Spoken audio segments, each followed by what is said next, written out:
কলেজের principal Jadavpur university থেকে এসেছেন আব্দুল মাতিন সাহেব সহ আরো অনেকের আমি নাম জানি না।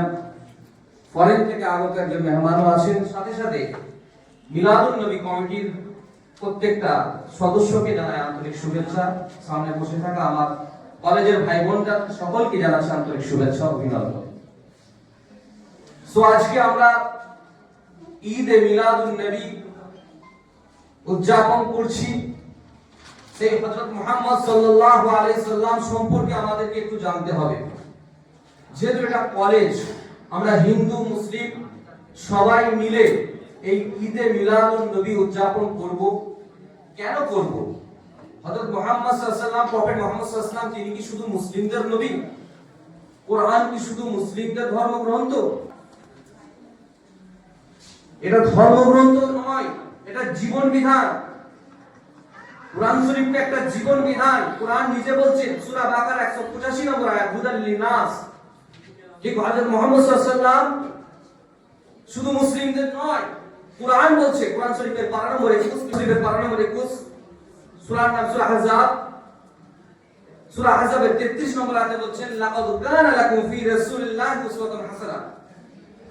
মুহাম্মদ সাল্লাল্লাহু আলাইহি সাল্লামকে জগতের মাঝে উসওয়াতুন হাসানা করে মানব জাতির জন্য পাঠানো হয়েছে। মুসলিমদের জন্য আল্লাহ বলেননি, আরবিয়ানদের জন্য বলেননি, কোন গোত্র বিশেষ, কোন সমাজ বিশেষ বলেননি, মানুষের জন্য। সেই মুহাম্মদ সাল্লাল্লাহু আলাইহি সাল্লামের তার চরিত্র কেমন ছিল, তার আদর্শ কেমন ছিল, সেগুলো নিয়ে আমাদেরকে স্টাডি করতে হবে, পড়াশোনা করতে হবে। এই একই কথা অমুসলিম হিন্দু ভাইদের ধর্মগ্রন্থেও লেখা আছে। বেদের 3 নম্বর খণ্ডের 23 নম্বর অনুচ্ছেদে লেখা আছে, মদ বক্তৃতা দেবা দকান্তে বক্তৃতা বৃষণাং ভক্ষয়তো বেদ শাস্ত্রের চষিতা। যে মানুষটার নামে প্রথম অক্ষর হবে ম, যে মানুষটার নামে শেষ অক্ষর হবে ত, যে মানুষটা বৃষণাং ভক্ষয়তো মানে গরুর মাংস খাওয়া চালু করবে, এই মানুষটা তিনি হবেন কলিযুগের মহামানব। তাকে যে স্মরণ করবে সে পাবে ইহকালে শান্তি, পরকালে স্বর্গ।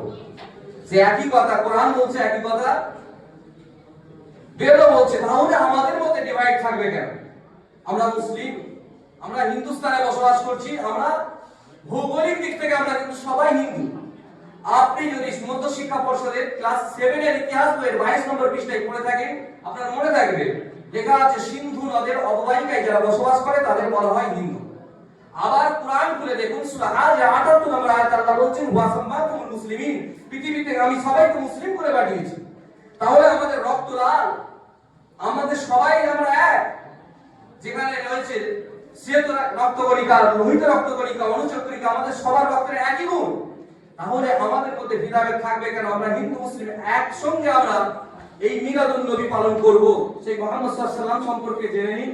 যার আব্বার নাম আব্দুল্লাহ, আম্মার নাম আমেনা, দাদুর নাম আব্দুল মুত্তালিব, দাদির নাম নেতিলা বিনতে খাব্বাব, নানার নাম আব্দুল্লাহ হাজহুরি, নানির নাম বারিরা।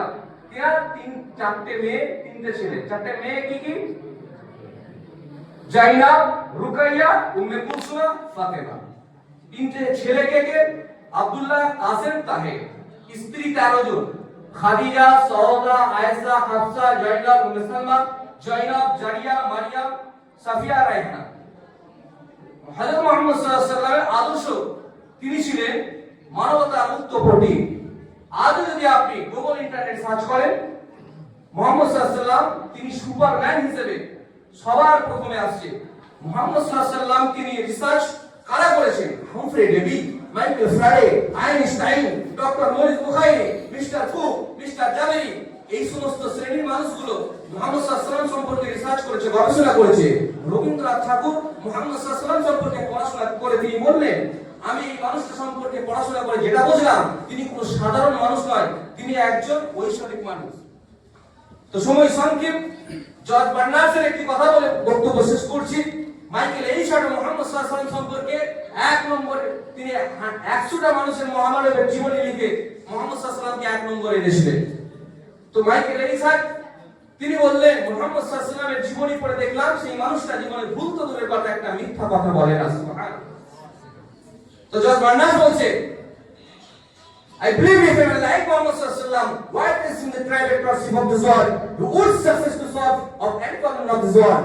তিনি বললেন আমি বিশ্বাস করি হযরত মুহাম্মদ সাল্লাল্লাহু আলাইহি ওয়াসাল্লামের মতো এমন একজন মহামানবকে, যদি এমন একজন মহামানব বর্তমান পৃথিবীতে থাকতো তাহলে সমস্ত সমস্যার সমাধান হয়ে যেত।